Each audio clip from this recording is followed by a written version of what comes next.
Ito yung part-time ko rito sa Nova.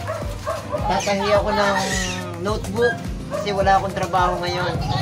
Ayan, kaya ito, pag tinahi ko to, meron akong isang kahon, meron akong 40 pesos. Ayan, ganyan kami magtahi. Ayan, kasama ko yung ni Ate Elbong sa si Maricar. Ayan, pinala to rito eh. Mga mananahita. Itong notebook na ito nanggagaling ito sa factory. Ayan. Iba-iba ang kulay. So, sa maghapon, nakakadalawa kami nito. Ito yung ginagawa namin. Kaya, pag sa maghapon kami nakadalawa na, may 80 na kami, may pang banana po na kami. Ayan. Kaya, yun ang aming Ayan si ate, oh. Ayan. Yan si ate. Ano mo lang. Yan, para hide ka. Para makita ka sa vlog ko, tapos pinake niyo yung vlog ko, ha. Dami, oh. Kita nyo, yan, inaahon, oh. Inaahon ni ate. Ayan. Ayan. Pagka inaahon niya yan, automatic yan. Yan ay mga tatahiin. Ayan. Ayan. Pag natahi na yan, mga kahok-karton na yan, 40 yan. Oh. Ilang piraso tayo yung isang kahok?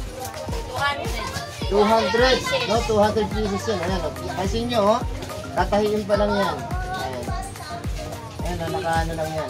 Kita mo, sisipag ng aking mga ate ko. Katulong ko to. Kasi mahirap pag walang trabaho eh. Yung isa nagbibilang. Ayan. Anak ko na ba ito? Kala ko naman. Kala ko naman, ano na. Pangali ako nagtatrabaho sa... Baka yung lumabas kanina. Hindi. Ay, hindi. Alam niyo na Maricel, yung matangkatin. Oo, parang nagtatrabaho sa sa bangko. Wow. Ayan. Sarap talaga magbuhay dito sa Barangay Kapren. Simple lang ang buhay namin dito. Ano? Pagka ganito, busy kami. Kasi siyempre pag di ka kumayod sa buhay, may hirapan talaga. Kaya mapalad talaga tayo eh. May mga trabaho. Yung iba pag-alagala lang. Walang ginagawa, pero gusto naman nilang kumain ng masarap.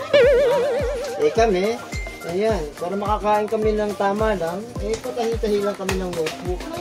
Mamaya papakita ko sa inyo kung paano kayo magtahi ng notebook, ha? Ayan, magsasampul ako sa inyo. Ayan po, mga ka-auto, kung sa kabila gumagawa ng kwaderno, ay dito naman ay gumagawa ng ng mga souvenir item. Ayan, no? Kita nyo po yung mga box na ito. Ay, ito for delivery na ito. Di po ba? For delivery. Ito, mga ano pala ito. Pinagkatingan pala ito, pero mabibili pa ito. Ayan, no? Pwede pa itong recycle. Ayan, no? Ayan po yung mga ginagawa ni Kuya, mga salamin. Ayan. Meron siyang mga salamin na ginagawa. Ayan, no? Ayan. Pero dito, sa kanyang primarily na ginagawa, ito po yan, nagkakating siya, yan o, para sa mga souvenir item. Souvenir item na dinideliver sa Divisoria. Yan. Yan po, meron siyang diamond cutting. Meron ako niyang kuya, diamond cutting. Mahal ba yan? Mura lang po. Ayan, itong diamond, kasi ginagamit yan sa glass. Para maayan, ito pala yung mga sobra. Ayan, no? Ayan yung mga pinagputulan. Kaya ito na, ganito na karami yan. Ayan. Ayan po, mga ito po yung buo, no? Ito yung mga buo na pinuputol nyo sa likod. Ayun. Ano pong pangalan ni Kuya? Bay, tawag nyo sa akin. Araw. 150. Pag kumain ka ng, magkano ang pagkain mo, libre na lahat yun. Araw-araw yung 150? Wow. Sa isang buwan, meron kang 4-5. Pero minsan sobra pa. Ito na ang linya mo. Mamaya extra ako, ha. Magkano isang linggo? Pag isang linggo, 150. Makakabili na ako na 1 kilong galunggong nun. Tawag ba sure, mahal niya tapunan niya. Alos lahat dito. Araw-araw. Ilang bahay ang ang iyong Ano yan. Alos lahat dito. Ilang taong ka nang nangunguligtan ng basura? Hindi, yung simula sa una. Bina-vlog ka. Hindi, sige, interview lang to. Sige. bilang yan. Oo, so masisikatin kita ba? Maging driver ka ng baso ba ang Baka basura? ako maraming man dyan. Maraming tutulong sa'yo. Babiral ka. Ito si Ray, oh, kita mo kahapon, mag-isa lang siya nagtapon ng ano sa ano. Kasi may mga kansin tao. Dito, ilang bahay? Ha? Hindi, ilang bahay lahat yan, tulad yun. Tansya mo, mga 20 ka tao. 20 bahay, Tagal mo na. 20 sa 10, 200 yun, hindi 150. Everyday, iba pa yung maga, iba pa yung hapon. Kung po eh, hindi man nagbabayad sila ng mga 20, 10. Hindi agad nagbabayad. Ano yung tuwing kailan? Buwanan. Di ganun din ang kinikita mo. Kung 20 sa 10, meron kang 2,000 isang buwan. Di ba? Hindi. 20. Ipunin niya. Oo, ipunin. May pamilya ka ba? Kapatid. Saan nakatira dito rin? Anong pangalan mo? Yung tunay? Lorenzo lang, yung apelyido? Arroyo. Taga ano ka? Taga Pili ka? No? Taga Pili? Bicol nga, sa Pili. Naga. Di ba? Naga? Saan sa Naga? May kaklase ako dyan eh. Sa Naga.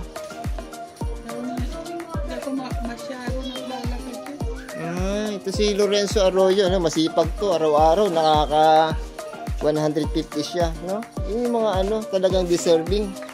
Nag-aabang siya ng mga basura itatapon. Ito naman si Ray. Ano to? Yung pinakagwapong rito. Kilala to sa rito. Matindi ito. Maraming diskarte rito si Ray. Kaya itong mga kaibigan ko rito sa Barangay Capri, sa Lawaan. Lawaan Corner Mangga. Yan dito. Marami tayong kaibigan dito. Meron talagang construction. Kaya si Deoto, panay ang buhat ng hollow block. Marami mabilubuas ay mga blocks upang makatay ang bahay nila. Dahil ito yung gagawin condominium unit.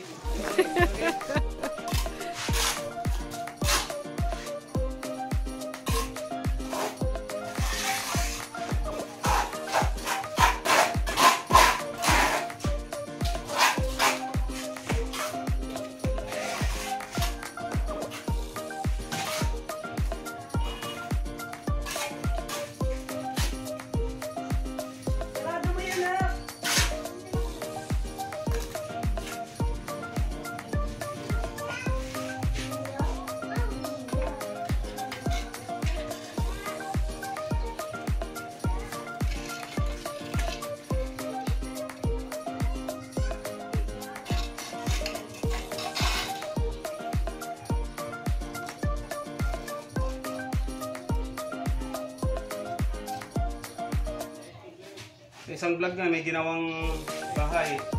Hindi ginawang salit-salita na ganyan. Dire-diretso. Dire-diretso. Ganyan lahat, patong-patong. Ito si Kuya, oh. Tubig, Kuya, 2.